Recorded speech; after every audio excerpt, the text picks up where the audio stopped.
Welcome to the year 2029, where the sun is bright, the sky stands tall, and technology is at a new reach. But also, welcome to the year where humanity is scared, where the ones who swore to protect are the ones to be afraid of, and mankind is divided. You might think that I have started taking some poetry class or something, but really, what I described is the world that you explore in Deus Ex Mankind Divided as the returning hero from Deus Ex Human Revolution, Adam Jensen. Jensen is now a member of Task Force 29, an anti-terrorist organization. Jensen's first mission after you boot up the game is intercepting an arms dealer who has been supplying weapons to the bad people. What starts as a very run-of-the-mill anti-terrorist operation quickly goes wrong when an unknown third party ambushes all the party involved. This sets spark to a whole new controversy lead that sets the rest of the story.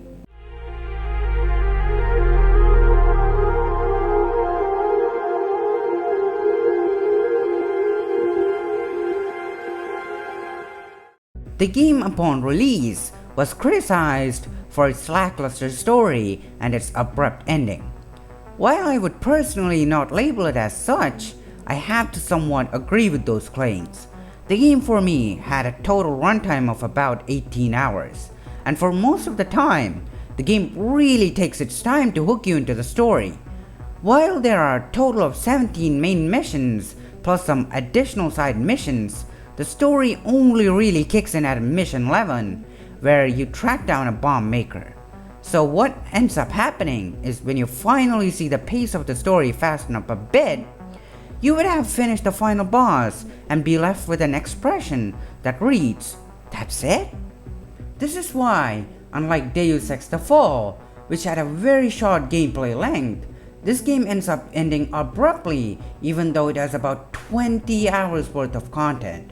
The worst part of it all, I would say, is that you will not remember most of the downtime quests at all by the time you are done with this game. Apparently, there's a good reason for this. While I did say this was unlike Deus Ex The Fall, the funny thing is, it is exactly like Deus Ex The Fall. Deus Ex Mankind Divided had a part 2 as per the request of Square Enix, just like Deus Ex The Fall was meant to be released in chapters. But just like last time too, this game did not fly high in terms of sales, and it ultimately ended up being shelved. Now, all is not bad though, as there are some other less notable things, story-wise, that I felt were done excellently. For instance, in Human Revolution, we did get to see the inside of Pika's network, the massive news publication, and show its inner workings. But Mankind Divided does it even better. You can clearly see how Picus tries to bend and twirl and manipulate the truth that you experienced in the previous mission.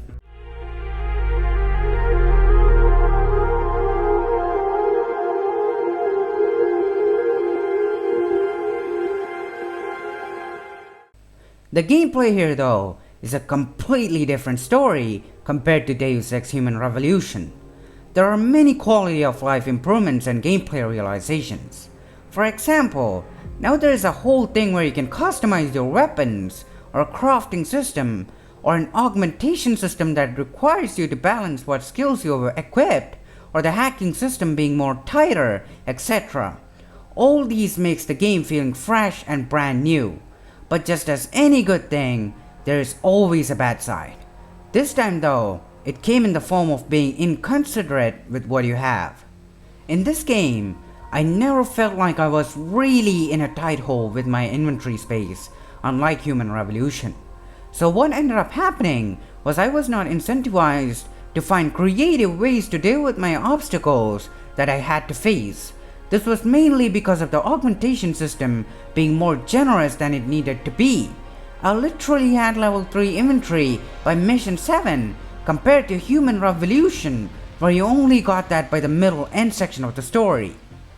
But the one thing that I have to say they nailed right in terms of gameplay here was the whole conversation system they had going. You see, Deus Ex games always had the system where you could talk your way out of a sticky situation if you met certain conditions or was properly paying attention to conversations.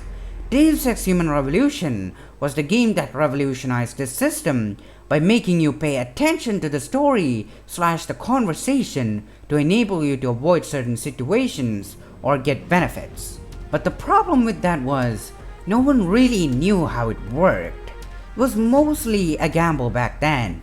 Plus, the added disadvantage of not having real good animations and limited voice acting capabilities meant players had a hard time understanding the more background NPC characters and their tone. But in Mankind Divided, you could read anyone who you are having a conversation with like a fickle, and unlike some other games, whatever options you picked up in the conversation was what Jensen says up to the dot. I really like this transparent and clear-cut system and felt like it is fully realized here. Of course, not saying improvements can't be made, but this single bit of mechanic does help you with your overall immersion.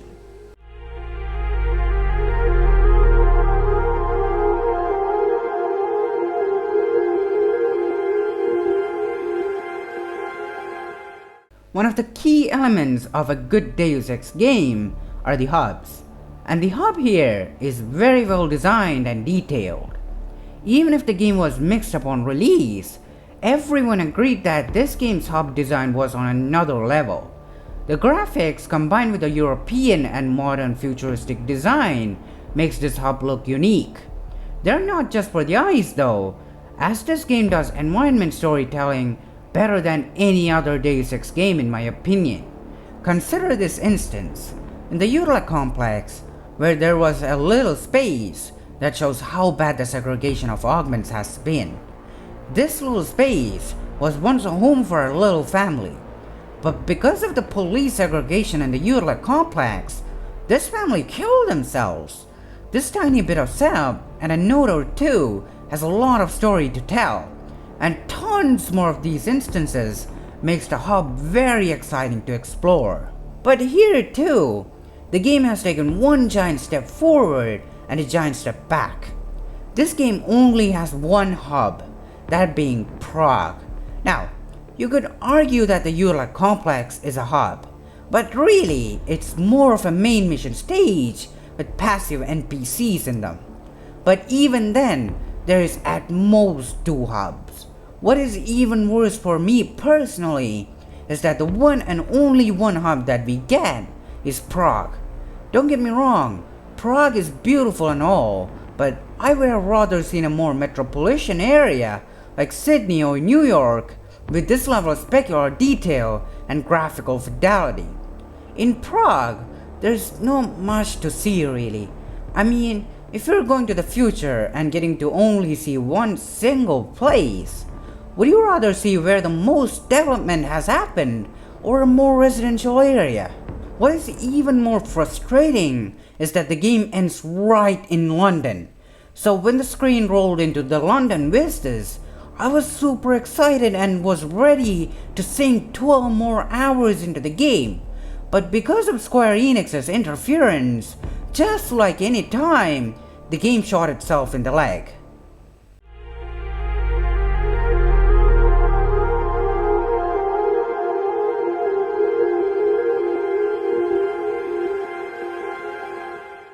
Now, if you did hear about this game when it was released, you would have heard about the microtransactions and other disvisable padding. But if that is what prevented you from playing the game, then I can gladly say that this game was not at all affected by them. Square Enix had Eidos Montreal stick them in at the 11th hour. So really, you can play this game without realizing the game has microtransactions. But what would prevent you from playing this game though are the performance and crashes. While the game ran fine with performance, I had multiple crashes. It seems the Dawn engine, the engine in which this game is made on, is very limited. This game refused to cooperate with my recording software and I had to use OBS. Sure, this might not be a pain to someone who just wants to play the game, but the same cannot be said for the second crash. At a certain point in the game, Specifically when escaping the Utla complex, the game goes into a load screen and then just ends up crashing. I then proceeded to take my plight into the interwebs, and if not for the almighty Reddit themselves, I would not have figured this out. This game has problems with multi-core CPUs, so what I ended up having to do was limit the game to 8 cores instead of the usual 16 cores my CPU has. This is not something that you should be having to do for enjoying a game. If an average Joe was playing this game and this sort of thing happened, I'm pretty sure they would give up rather than trying to find out how to disable half their CPU cores.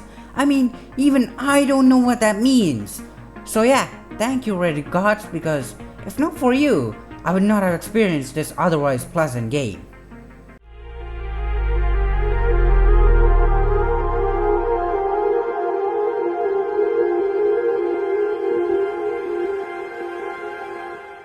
So, to conclude, Deus Ex Mankind Divided takes one giant step forward, but then takes 2 steps back.